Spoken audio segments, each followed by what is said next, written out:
so low that he wanted to die, yet he's one of the heroes of faith. David had an affair with a married woman, then had her husband killed in a battle. But after an extremely dark time that followed in his life, David turned his heart back to the Lord and is remembered as the man after God's own heart. You may not realize it, but it's in the dark places that you really grow. That's where your character is developed, where you learn to trust God, to persevere, where your spiritual muscles are made strong. In the dark places, you pray more. You draw closer to God. You take time to get quiet and listen to what He's saying. In those dark places, you reevaluate your priorities. You slow down and take time for your family. You have a new appreciation for what God has given you. A friend of mine was giving the devastating news that because of an infection, he was going to lose his eyesight. He had surgery and wasn't supposed to be able to see afterward. But the doctors were able to correct the problem.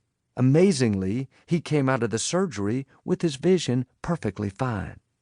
Now, every morning when he gets up, he takes 15 minutes and just stares at the trees and the flowers. He gazes in wonder at his children. He didn't realize it at the time, but in that dark place, he was being blessed. Something was happening on the inside. He was experiencing new growth, a greater confidence, endurance, resolve.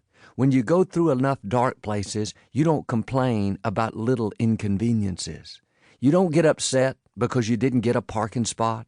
You don't lose your joy when you get stuck in traffic. You don't get offended if a coworker was rude to you. You've been through too much to let that sour you. Your backbone has been made into steel. One day, a well-meaning person said to me, "Joel, I heard a man talking negatively about you, and I was so sorry that he said that." The person was being kind and encouraging, but I thought to myself, you don't have to feel sorry for me. I buried my father. I saw my mother come through cancer. I learned how to minister when every voice told me I couldn't do it. I believed we would get the Compact Center when all the odds were against us. If I made it through all of that, I can make it through somebody not liking me. That's like a little gnat you just have to flick away. When you go through a few dark places, it toughens you up. The dark places are what have made me into who I am today. I like the good times better. I prefer everything going my way. I'm not believing for any dark times, but it wasn't the good times that brought out the best in me. It was the lonely nights, the times I didn't think I could do it on my own, the times I didn't see a way. That's when I really learned how to pray. That's when I developed an unshakable confidence in God. That's when my faith was stretched. Don't complain about the dark times. There's a blessing in that dark place. God is working something in your life that can only be worked in the fire of affliction.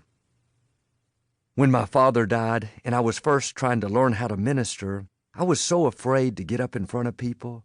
There were nights after dinner I would go into my closet to pray. Victoria would come looking for me, asking the kids, "Where's your dad?" She would find me in my closet praying. The truth is, I never prayed like that in the good times. I didn't go out of my way to draw closer to God when everything was going my way. It was the dark places that helped me to develop my spiritual muscles. Even though I didn't like what I was going through, being uncomfortable forced me to stretch and grow. I wouldn't change it for anything. It's made me better. God uses the dark places. When Joseph was falsely accused and put in prison for 13 years, the Scripture says he was laid in chains of iron, and his soul entered into that iron. In that prison, Joseph developed strength, a perseverance that he could not have gotten any other way. And there are some lessons you can only learn in the dark places. Quit complaining about what you're going through, about how unfair it is, about who did you wrong. It may be uncomfortable, you may not like it, but it's working for your good. You're getting stronger. It's developing something in you that you can only get in the dark. You cannot reach your highest potential being in the light all the time. To have no opposition, no problems,